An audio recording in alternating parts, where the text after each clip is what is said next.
Hey guys, my name is Rob and welcome to All Around Gaming. The GTA Definitive Edition Trilogy has finally released on mobile iOS platforms in a rather unexpected way, which was through Netflix. That means if you have a Netflix account, then you will be able to download and play these games on your iPhone or iPad for free. But if you don't, then you will find out that each game is $20, which is definitely overpriced for an experience that you can still get for $6.99 if you want to download the original versions from the App Store. Now, if that first critique hasn't turned you off from watching the rest of the video, let's get into the meat and potatoes of the mobile versions of the GTA Trilogy remasters. The first thing you will notice, depending on which game you download first, is that even after downloading the game on your device, you will be met with the following screen asking you to wait as the game continues to download, which will also result in your device feeling like it's burning a hole through your pocket. However, this only occurs when downloading Vice City and San Andreas. GTA 3, however, starts up like an old reliable Toyota Camry.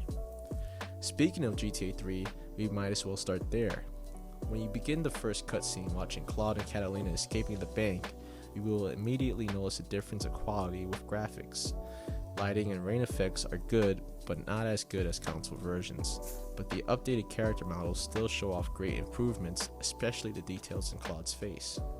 When comparing cutscenes from all three games, you will notice that they are not as sharp as their console versions, and they also appear a bit darker as well.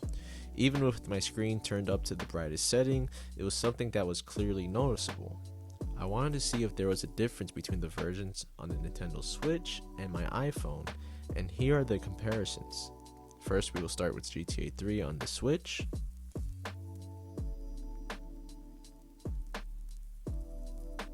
Now the iPhone.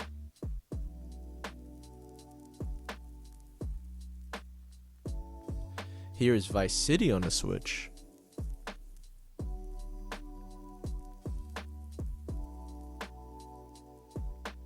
And now the iPhone.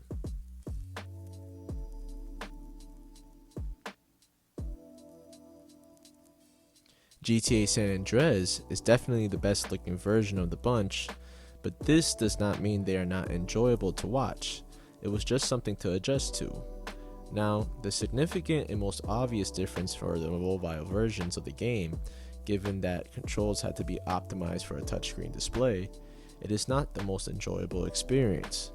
The controller layout can be adjusted in the pause menu, where you can slide the buttons to different parts of the screen to provide more comfort, which is a nice touch, but it does not make much of a difference when you find yourself getting into the action. Driving is challenging whether you are using the slider or analog option to steer because of noticeable latency. At first I gave the benefit of the doubt by cleaning my screen, but the results were still the same. When going into combat, this is when you will experience some true frustration. You will notice that it feels like a chore to switch your aim between enemies, which almost cost me my life when playing the mission Pump Action Pimp, and when starting a war with the Ballas in San Andreas. The same goes for Vice City. Free aim is another feature that is not as enjoyable as in the console versions. It consists of you placing your finger in the middle of the screen and hoping that auto aim won't take effect, which it always does, forcing you to shoot in a direction that you didn't want to.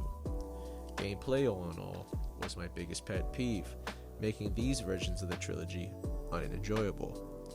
If you want to play these games on the go, you're better off just playing on a Nintendo Switch, where you have the option of portability and being able to play them on a larger screen when the Switch is docked. Well guys, that's my review of the Netflix versions of the GTA Trilogy Definitive Edition. I truly hope it helps you make an informed decision. If you enjoyed the video, please drop a like and subscribe, and I will see you on the next one. Thank you for watching.